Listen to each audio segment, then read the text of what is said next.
안녕하세요. NLP 전제 조건을 세 번째 경험은 일정한 구조로 구성된다 라는 것입니다. NLP의 세 번째 글자가 P이고 P는 프로그래밍의 이니셜이다. 프로그래밍은 프로그램을 만드는 과정, 만드는 것, 그게 프로그래밍이죠. 그러면 여기서 프로그램의 개념을 좀 더 생각을 해보십시오. 프로그램은 물론 전문적으로 설명하거나 사전적으로 설명하면 또 이렇게 설명될 수 있겠지만 그냥 간단하게 상식적으로 생각한다면 하나의 구조 아닙니까? 체계 아닙니까? 조직 아닐까요? 체계적이고 프로세스가 있고 절차가 있고 체계가 있고 위계가 있는 흐름이 있는 그런 하나의 구조가 아닐까 그 얘기입니다. 그러면 NLP에서의 P는 신경과 언어가 어떤 형태로, 어떤 스타일로, 어떤 패턴으로, 어떤 폼으로 구조화되는, 짜여지는 것이라고 볼 수 있는 거거든요. 그래서 신경의 오감적 정보나 자극들이 특정한 언어와 연결되면서 특정한 형태로 구조화되는 것이 NLP라고 본다면, 그것이 우리가 외적으로나 내적으로, 외적으로는 행동 또는 습관, 이게 외적인 거고, 내적인 것으로는 사고, 생각, 신념 이런 것들이에요. 이게 하나의 특정한 구조로 또는 하나의 형태로 짜여지게 되는 것이다. 이게 NLP다 이렇게 볼 수가 있거든요. 지금까지는 좀 설명이 추상적일 수 있는데 이제 좀 더 실질적인 예를 들면서 구체적으로 설명을 해보겠습니다. 우리가 맛있는 음식을 생각하면은 이게 침이 나옵니다. 어떤 사람이 뭘 좋아합니까? 하니까 불고기를 좋아합니다. 무엇을 제일 먼저 먹고 싶습니까? 불고기를 제일 먼저 먹고 싶습니다. 불고기를 좋아하니까요. 그러니까 이 사람은 불고기를 생각하면은 불고기 냄새를 맡아도 입에 침이 도는 거예요. 입에 넣어서 맛보는 순간은 말 필요도 없지만 생각만 해도 입에 침이 돕니다. 이 사람은 좀 더 들어가면요, 불고기라는 말만 들어도 입에 침이 돌 수 있습니다. 우리가 저 앞에 있는 시간에 레몬 실험을 했습니다. 눈을 감고 레몬을 손에 들고 레몬의 무게를 느끼고 촉감을 느끼고 그리고 냄새를 맡고 2등분 해서 속살을 보면서 혀를 갖다 대고 등등등 했을 때 입에 침이 난다는 얘기를 했고 그 실험을 했었습니다. 경험도 하셨습니다. 그런데 어느 순간에 침이 났습니까? 어느 순간에 입에 침이 생기는 걸 경험했습니까? 라고 물어보면 사람들마다 조금씩 차이가 있습니다. 손에 잡는 순간에 침이 났다 이런 이야기도 있고, 또 냄새 맡는 순간에 침이 났다 이런 사람도 있고, 동시에 혀를 갖다 댔을 때 침이 났다 이런 사람도 있는데, 제일 빠른 사람은 언제 침이 날 거예요? 레몬이란 말을 듣는 순간에 벌써 침이 났다 이런 사람도 있습니다. 꿀맛이 어때요? 꿀맛? 당연히 달지요. 자, 지금 제가 꿀맛이 어때요? 달지요? 이 정도 얘기만 해도 벌써 입에 침이 나는 사람이 있단 말씀이에요. 물론 침 안 나는데 이런 사람도 있어요. 그럴 때 눈을 감고 정말 꿀을 한 숟갈 떠서 입에 넣고 그것을 삼키는 상상을 해보면 또 침이 나는 사람도 있어요. 물론 또 그렇게 해도 침이 안 나는 사람도 있겠죠. 그러나 꿀 냄새를 맡는 순간에 침이 나는 사람도 있단 말이에요. 혀에 갖다 대지도 않았는데. 그러니까 사람들마다 좀 감각 경험을 하거나 상상을 함에 있어서 반응 보이는 그 정도나 수준은 좀 차이는 있긴 하지만, 지금 제가 말씀드리려는 그 핵심은 뭐냐면은 말을 듣는 순간에 이미 침이 나는 사람도 있다는 뜻입니다. 뱀에 대한 공포가 좀 심한 사람은 뱀이란 말 듣는 순간에 엄마야! 하거나 막 몸이 위축되는 사람 있다는 말씀입니다. 아이들은 귀신이라는 말만 들어도 막 무서워하거든요. 자, 여기서 이제 말만 들어도 이게 언어거든요. 말만 들어도 이게 언어예요. 그러니까 이 언어는 이미 그 언어 속에 오감적 요소를 포함하고 있다 이렇게 볼 수 있거든요. 그래서 사과했을 때 사과의 모양, 모습, 색깔, 시각적 정보죠. 맛, 후각과 미각적 정보고.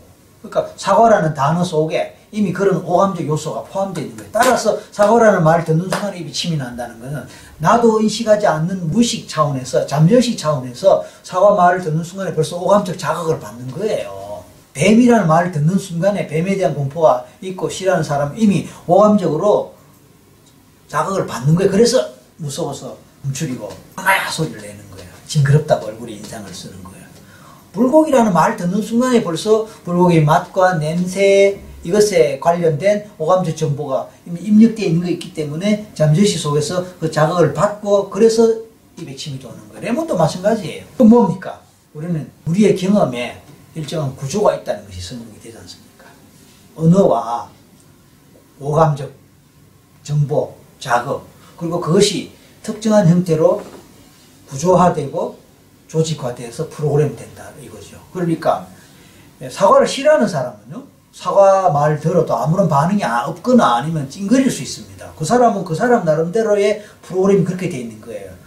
사과 알레르기가 있는 사람은 사과를 말 듣거나 먹는 상상을 하거나 만지는 순간에 몸에 가려움이 일어나는 그런 식으로 이 사람한테는 감각적 정보가 입력이 되어 있고 프로그램이 되어 있는 거예요. 반면에 많은 사람들은 사과를 맛있다고 입력되어 있기 때문에 사과라는 말 듣는 순간에 입에 침이 돌고, 레몬이라는 말 듣는 순간에 시다는 것이 입력되어 있기 때문에 레몬이라는 말 듣는 순간에 입에 침이 돌고, 마찬가지로 그렇게 프로그램이 되어 있는 거예요. 고추의 예를 들어봅시다. 특히 청양고추 같은 경우는 되게 매워요. 그래서 대부분의 사람들은 청양고추를 잘 안 먹습니다. 그런데 유난히 청양고추를 또 좋아하는 사람이 있어요. 다른 사람 매워서 호호거리고 나 못 먹는다 안 먹는다 얼굴에 인상을 쓰고 하는 청양고추를 좋아하는 사람은 일부러 청양고추를 찾아서 먹습니다. 그리고 맛있다고 그래요. 그러니까 프로그램이 다르게 형성되어 있어서 그렇단 말입니다. 청양고추와 관련된 내적 IR이 감각적 정보가 어떻게 형성되고 구조화되고 체계화되느냐, 프로그램 되는 게 다 다르다는 거예요. 그래서 결국은 경험은 나름대로 일정한 구조로 형성된다라는 얘기가 성립되는 거예요. 학생들 중에 학교 가기를 싫어하는 학생이 일부 있습니다. 학교 안 가려고 그래요. 왜 안 가려고 물어보면 공부하기 싫다. 또는 학교 가면 나를 괴롭히는 애가 있다. 아니면 선생님이 너무 무서워서 어떻다. 뭐 여러 가지 이유가 있지만 학교가 싫다, 학교 안 가려고 그럽니다. 그러면 이제 엄마나 선생님이나 이 어른들은 막 속상해 하거나 아니면 야단치지요. 억지로 학교 보내고 하기도 하지요. 근데 이 아이에게 학교가 싫다라는 학교와 관련된 경험의 구조가 싫다, 두렵다, 무섭다 라는 걸로 프로그램이 돼 있기 때문에 아무리 달래고 해도 이게 프로그램이 잘 안 바뀐단 말씀입니다. 왜 그러냐면 그 프로그램은 의식에서 만들어진 게 아니고 무의식에서 만들어지고 저장되어 있고 보관되어 있기 때문에 의식적으로 아무리 논리적으로 설명해도 이게 잘 안 바뀝니다. 그래서 이 아이는 계속해서 등교 거부, 그러면서 결국은 학교를 안 가게 되고 중퇴하게 되거나 아니면 뭐 잘못되게 되는 그런 경우가 있고, 아니면 어쨌든 또 설득이 돼서 또 가는 경우도 있긴 하지만, 그러면 이 학생은 학교라고 했을 때 학교는 무섭다, 싫다, 두렵다, 겁난다, 짜증난다, 지겹다라는 식으로 신경 언어 프로그램이 형성되어 있기 때문에, 그것이 잠재의식 속에 저장되어 있기 때문에 그 프로그램, 경험의 구조를 바꾸지 않는 한 학교를 즐겁게 간다, 학교 가는 걸 좋아한다 라고 행동이 바뀌는 것은 대단히 어렵거나 불가능할 수 있는 것이죠. 우리는 해마다 연초가 되면 새로운 결심을 하지 않습니까? 그래서 원래부터 운동을 열심히 해야겠다, 원래부터 다이어트를 열심히 해야 되겠다, 담배를 끊어야 되겠다, 술을 끊어야 되겠다, 아니면 좀 더 열심히 영어 공부를 해야겠다, 이런 등등의 다양한 결심을 하지만 대부분 그 결심이 오래 못 가죠. 그래서 이름하여 작심삼일이라고 그러지 않습니까? 왜 그럴까요? 프로그램이 그렇게 돼 있다고 볼 수 있는 거예요. 경험의 구조가 그렇게 돼 있다고 볼 수 있는 겁니다. 왜 운동을 열심히 하지 않느냐 하면은 힘들지요. 재미없지요. 그런데 이제 건강을 생각해서 안 할 수가 없으니까 의무적으로 하고 억지로 한다는 식으로 프로그램이 형성되어 있다 보니까 억지로 재미없는 걸 억지로 하는 게 한계가 있고, 그래서 얼마 못 가서 포기하거나 중단할 수밖에 없다는 겁니다. 근데 만약에 운동은 재미없다가 아니고 운동은 재미있고 즐거운 것이라고 만약 프로그램이 되어 있고 그렇게 경험의 구조가 짜여진다면 그래도 운동을 싫어할까요? 헬스센터 같은 데 가면 왜 신나는 음악이 나올까요? 헬스센터에서 왜 음악을 틀어놓습니까? 그것도 신나는 음악이 나올까요? 왜냐하면 우리는 신나는 음악 들으면 마음이 가벼워지고 즐거워지거든. 그래서 뭐 뛰기를 하거나 뭐 운동을 할 때 그 신나는 음악을 들으면서 하면 훨씬 업되면서 운동할 때 힘드는 것이 좀 덜 느껴지거나 부담 없게 느껴지는 그런 요소로 작용하거든요. 이제 신나는 음악을 계속 튼다는 것은 결국은 운동은 재밌다, 신난다라는 그런 프로그램을 심어줄 수 있는 하나의 요소가 되는 겁니다. 또 이제 헬스장에 가면은 러닝머신에서 많은 사람들이 이제 30분 동안 1시간 동안 계속 달리는데 그거 사실은 지겨워요. 재미없어요. 그런데 그것을 할 수 있게 하는 것 중에 하나가 음악도 아까 예를 들었지만 앞에 언제부턴가 그 TV 모니터가 있어갖고 개별로 자기가 원하는 채널이나 프로그램 선택할 수 있는 그 리모컨까지 다 있어갖고 러닝머신 열 대가 있으면은 사람들이 다 그 TV 보면서 이어폰 꽂고 그거 보면서 있는데 아유 저도 그걸 해봤는데 확실히 시간이 잘 가더라고요. 내가 좋아하는 뭐 장르의 드라마, 노래, 스포츠 뭐 이런 거를 틀어놓으면은 그거 보느라고 뛰는 이 힘든 거를 잘 못 느낍니다. 그래서 어느새 30분이 가버렸고 어느새 1시간이 가버렸고 이것도 보면은 운동과 관련한 경험의 구조를 그렇게 재미있게 또는 즐겁게 가볍게 느낄 수 있는 그런 구조를 만들어놔야 이해가 될 수가 있는 겁니다. 어린이 약들, 약이나 이런 거 보면은 색깔이 다들 예뻐요. 빨갛고 분홍색 이렇게. 왜? 아이들이 약을 싫어하잖아요. 그런데 색깔이 이쁘니까 마치 먹고 싶은 느낌이 들도록 그렇게 또 구조화를 시켰다고 볼 수 있습니다. 어린이들이 자주 이용하는, 즐겨 이용하는 그런 가게나 레스토랑이나 패스트푸드 뭐 그런 데 보면 다 예쁜 알록달록한 그런 색깔로 디자인으로 그렇게 해놓은 것도 마찬가지예요. 즐거운 곳이고 그런 데 가면 신나는 곳이고 재밌는 곳이다라는 이 인식이 연결되도록 그렇게 프로그램을 갖다 이렇게 볼 수 있어요. 그러니까 이제 디자이너라든지 인테리어 전문가라든지 이런 분들은 그런 심리를 다 이용하고 활용하는 것이지요. 백화점에서 이제 음악을 이렇게 들어보면은 백화점에 빠른 템포의 음악이 없다 그러거든요. 백화점에는요. 되게 느린 템포의 음악이 있다고 합니다. 왜 그럴까요? 만약에 거기서 템포가 빨라버리면 사람들의 행동이 빨라지고 쇼핑하는 시간이 짧아진다 이렇게 볼 수 있는 거예요. 천천히 슬로우하게 천천히 구경하면서 돌아보면서 그래서 백화점에 체류하는 시간을 가능하면 길게 하도록 그런 얘기입니다. 자, 결국은 우리는 감각적 정보를 어떻게 연결하느냐에 따라서 마음이 달라지고 경험 자체가 달라지는 겁니다. 따라서 우리가 살면서 여러 가지 경험을 할 때에 그 경험이 좋은 경험이 될 수도 있고 될 수도 있고 공포의 경험이 될 수도 있고 트라우마 경험이 될 수도 있고 행복한 경험이 될 수 있는데 따지보면 행복하다라고 했을 때는 행복하다고 느낄 수 있는 구조로 프로그램 되는 거예요. 경험하는 순간에.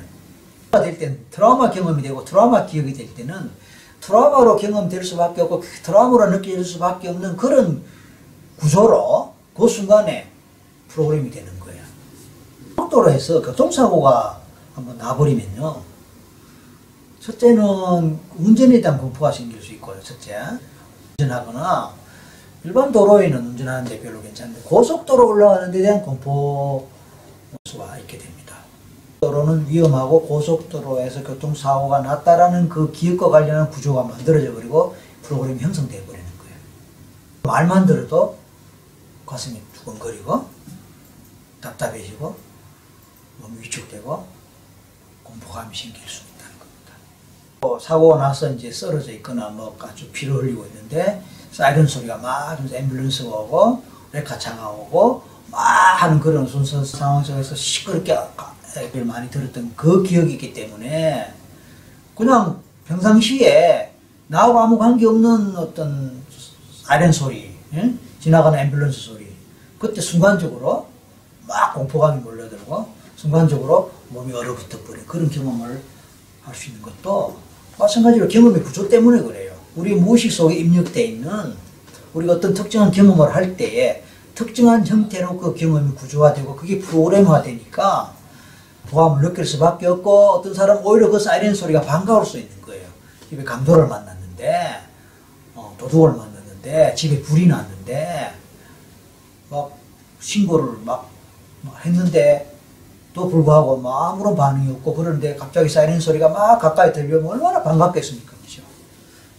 그 사람한테는 그 사이렌 소리가 구원의 소리고 예 반가운 기다리던 소리니까 그럴 때는 사이렌 소리가 너무 행복한 거예요. 뭐 행복하다는 말은 좀 하지만 어쨌든 간에 반가운 소리고 뭐 아니죠. 그런데 대부분의 사람들은 이 사이렌은 관련된 경험으로 연결되기 때문에 사이렌 소리 되면 일단 긴장하는 그런 게 이제 프로그램화되어 있고 그게 바로 경험이 구조화되어 있는 하나의 예가 됩니다. 자, 차원에서 변화를 만들어내고 또 심리 치료를 하고 상담을 한다는 것은 고통을 주거나 불안과 두려움과 긴장과 트라우마와 관련되어서 느낌을 주는 그런 경험의 구조를 긍정적인 방향으로 구조를 바꿔주는 과정이다. 이렇게 볼 수 있지 않겠습니까? 구조를 바꿔주고 프로그램을 바꿔주고 그래서 새로운 구조, 새로운 프로그램화 또 그 새로운 프로그램이 되도록 만들어주는 과정들이 NLP의 프로세스고 상담과 치료 또는 코칭을 위한 프로세스다. 이렇게 보신다면 제대로 이해하신 거다. 저는 그렇게 생각합니다. 자, 이번 시간에 경험의 구조와 관련된 세 번째 조건 마치겠습니다.